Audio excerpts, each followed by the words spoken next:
Alright, this is 7.1c in college trigonometry. We're continuing on with 7.1 and we're going to go into the area of a triangle. Now at this point you have found areas of a triangle being 1/2 BH. And sometimes you had a triangle maybe that looked like that and you didn't know the height. And then you had to do some figuring and collaborating, and sometimes they would just give you the height because it was too hard for you to find it by yourself. Well, now they're going to give you another formula because you're at a place where you can do the hard stuff. So here is the area of any triangle, whether it's a right triangle or an oblique triangle, and it doesn't matter whether or not you know the height or not. So it's like, why didn't they teach this to me in 7th grade? Because you didn't know anything about how to find signs. Okay, so notice what we've got here. We've got 1/2 still. We've got the length of one line times the length of another, and we multiply that by the sine of an angle A. This angle A is the angle that's between these two. So let's draw a triangle here. Call that A, and then this is little a. Call this C, and call that little c. Call this B, call this little b. Notice what we've got here. We've got this length times the sine of the angle between them. And that's the way it's always going to be.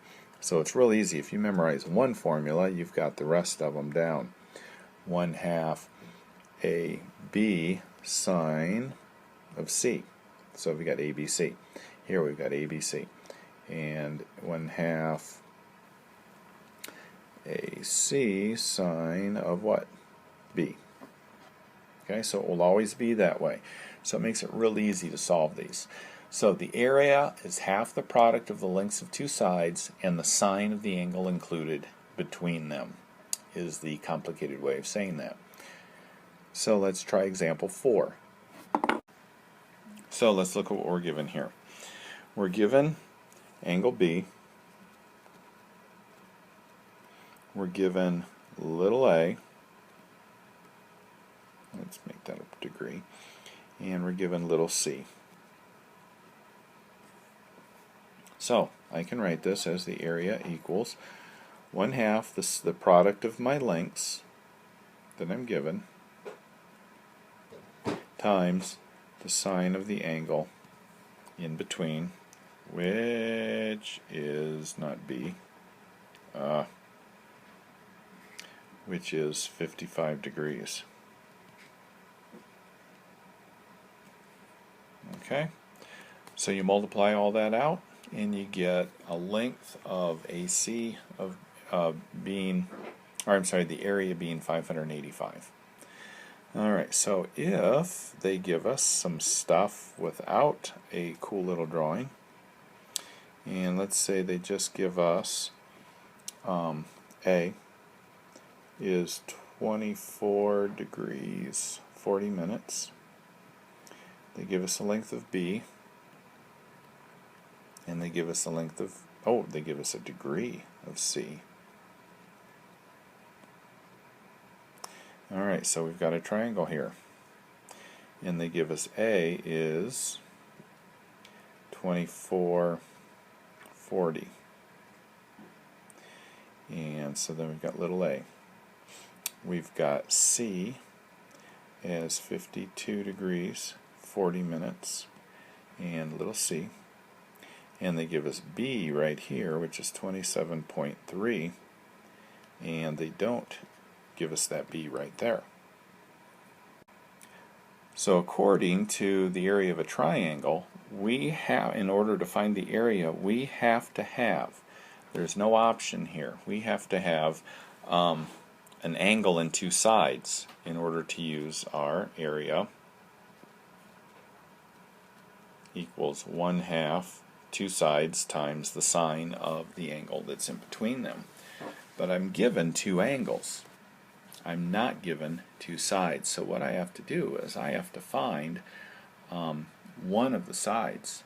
So the way I'm going to do that is I'm going to use the law of sines to find out the length of A. So I'm going to have to go and do this. And I'm given a B. I'm given a B of 27.3. So I'm going to use that over the sine of B, which I can figure out is 102 degrees 40 minutes. Because I know these two, 180 minus the sum of those two, is going to give me 102.40. So I'm looking for A. I'm given the sine. I'm given 24 degrees 40 minutes for A. And I am given the length of B, which is 27.3. And I'm going to take the sine of 102 degrees 40 minutes. And when I do that, I'm going to get an A that's equal to 11.7. Now I can go and put A times B sine of C, and I can plug the right information in there if I can get an eraser here.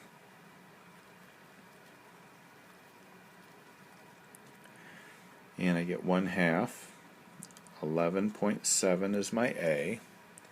27.3 is my B. And then my sine of C is sine of 52 degrees 40 minutes. So one of the things that you noticed is in order to find the area of this triangle, I had to know some things that weren't given to me in this triangle. So I had to find out what the length was to two of the sides by using the law of sines and then plugging that answer into this formula right here in order to do it. Now I did it one way. I did it the way the book does. There are other options to do that, and you will find those. I mean, using the law of sines, but maybe using using different sides, different angles in order to do that. So, whenever possible, use the given values in solving triangles or finding areas rather than values obtained in intermediate steps to avoid possible rounding errors.